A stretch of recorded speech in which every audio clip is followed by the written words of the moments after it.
Welcome to the Never Ending Backlog podcast, your place for short reviews from a gamer with the goal of reducing his backlog. From adventures to sandboxes, join our host as we walk through a collection of unplayed treasures. Now, let's take a look at the featured game of this episode of the Never Ending Backlog. Hello everybody, welcome to the Never Ending Backlog. I'm your host Zach, and today we are traveling back in time for this one. Back to the Dark Ages. Wait, no, that's not right. No, we are traveling back to 1991 when our next review was released. Today we are taking a look at Dark Ages on Steam. What is it? According to Steam, in Dark Ages, you're the prince of the great kingdom, who as a child watched the king, the father, or your father, the king, die at the hands of Garth, a power-mad warlord with uncanny magic abilities. Garth sent you away from the great kingdom to be raised as a peasant, and to never fulfill your destiny as the future king. First of all, Garth, come on. Wayne's World ruined the thought of a bad guy named Garth. Sorry. Second, can we just say how great games were back in the 90s? I mean, you would have never gotten that backstory playing this game. It doesn't say it in the game. You know how you would have gotten that information? From boxes, instruction manuals, and all the printed physical goodness. I think that's why I love collecting big box PC games. It gives you something tangible to read, gauge, and judge before even installing it. Sure, you shouldn't judge a game by its box art, but it's nice being able to. The genre is vintage, DOS-based action platformer. It's released in 1991, so it is 29 years old now. Who made it? Publisher is 3D Realms, or Apogee, a group that has played a huge impact in my life, from games such as Duke Nukem 3D, Blake Stone, Mystic Towers, Death Rally, Raptor, Wacky Wheels, Wolfenstein 3D, and so much more. The developer is Scenario Software. How much is it? I believe this is part of a 3D Realms Anthology collection. I can't seem to purchase it on Steam anymore, and apparently it's been delisted. It contained 32 games from 3D Realms, which was a terrific collection. So, sorry, doesn't seem like you can find it. Maybe you can find it in physical format. I hope you can. So let's review it. Since this is a DOS-based game, it's tiny. Plus, it comes packaged with DOSBox, which is an emulator that plays DOS games on modern computers, and it worked right out of the box. It did push full 5760 by 1080. However, a quick Alt-Tab and it went straight to windowed mode. DOSBox, your reliability makes me happy. Which was a perfect experience. It still shows 844 megabytes, which is about the same as Abyss Odyssey. Crazy. However, that seems a little big.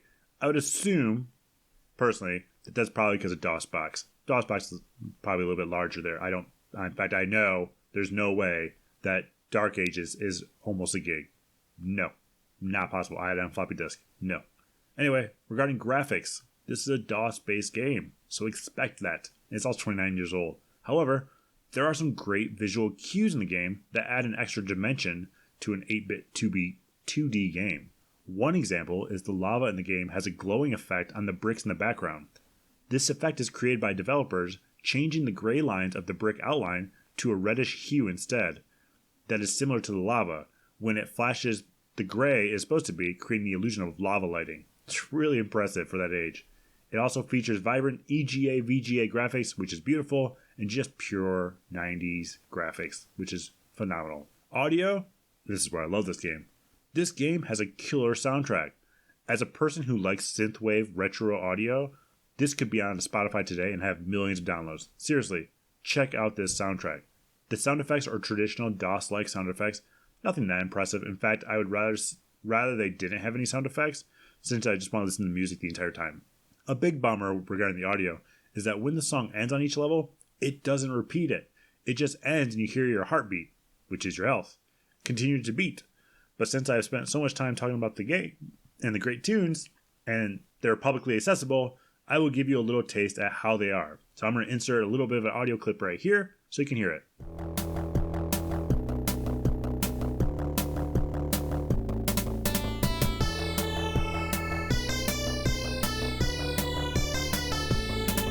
Wasn't that amazing? Regarding controls, pretty straightforward. It's the arrow keys to move back and forth. Alt shoots and control jumps. Remember when Alt actually used to do stuff other than just tab out of games? Amazing. Can't get much simpler than that.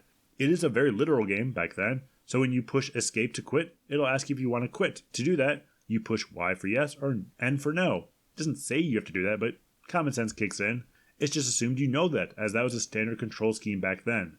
The mouse is not used, thus the need for constant typing of yes, no, escape, so on and so forth. Regarding gameplay, the goal of the game is to control your blonde-haired, muscle-bound hero through 2D maps and collect golden coins, and then meet up with a wizard, or a robed man, and provide him whatever he is looking for. Key, potion, whatever.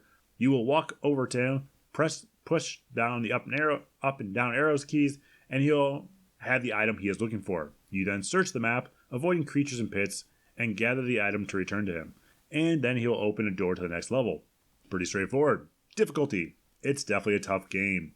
There are pits in the game that are instant death. If you jump into them, the game is over and you'll have to go back to the main menu and start everything from scratch. You do get to enter your full name on the leaderboard though, which is nice. And once you pass the first level, they allow you to save your progress and restore your progress from the beginning of the level rather than the entire game, which is a nice feature. There's also falling damage, which I did not realize for quite some time. There were times that I thought it was just hitboxes of the creatures were drastically skewed, but that was not the case. Oh gravity, how terrible you are. However, that seems to only apply to certain areas. There were greater falls in the game, which I took no damage. Not quite sure on that one. There are no achievements available for this game. Regarding pros, great music. Honestly, it's amazing. Controls are easy to use and quick to pick up. DOSBox works extremely well, and I'm glad it was packaged so nicely for the user. Cons, the Anthology is no longer for sale, though the shareware still exists online. It was a shareware game after all. Does not include the soundtrack, like many other re-release games do. And due to graphic limitations, it's hard to tell where it's safe to stand or jump to. There's a lot of trial and error. There are times where you fall in a pit and you're like, how do you know I was there? Why do you know I could walk on this? Interesting story. According to the Steam description, Dark Ages was the first shareware game to support AdLib and Sound Blaster music cards. It features a movie-style soundtrack of 8 unique songs and themes. Interesting story with this. I remember when I had my first gaming computer that was an E-machine from our local Walmart that I had to purchase an AGP video card from Staples for, and it had an Athlon 3200 CPU because I wanted a 3400 but I couldn't get it. And I purchased a Logitech 5.1 surround system, but unfortunately the onboard audio on my motherboard had one mic and one headset port, so I had to purchase a Sound Blaster sound card for the 5.1 connections. And once I plugged it in and played my first round of Battlefield 2, which is why I got the computer, I was hooked. Bullets whizzing past my head, vehicles rolling over top of me. I realized PC gaming was the future for me. A friend and I spoke a few weeks ago actually about this game and other games, about sharing my shareware collection on my website as somewhat of an archive for shareware games. I understand there are a lot of, those type of archive platforms out there, but I have quite a few discs that I purchased many years ago that come with an abundance of vintage PC games from abandonware, shareware, freeware, stuff like that. And I think it'd be a cool section on the website. So stay tuned, and maybe this game will be one of my first. I think it'd be a fun addition. Helpful tips.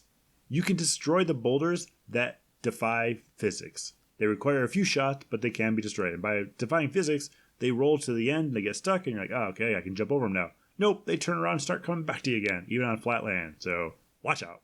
Another tip.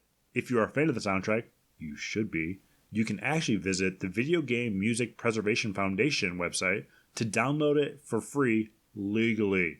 It does come in MIDI format. However, if you click on the download button next to the soundtrack separately, you can actually download the MP3 version, which is how I added it to this format. I think it's MP3. It might be ODD, but you can download it in a much more easily playable way. So would I recommend this game? If you like early 90s games or a fan of Apogee games, or Apogee, then absolutely try it out.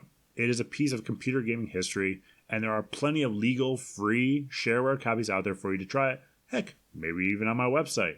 Plus, I also recommend getting the soundtrack and supporting the Video Game Music Preservation Foundation website, as I think it's cool what they're doing. So, thank you for joining us on this episode of Never Ending Backlog. Have a great day.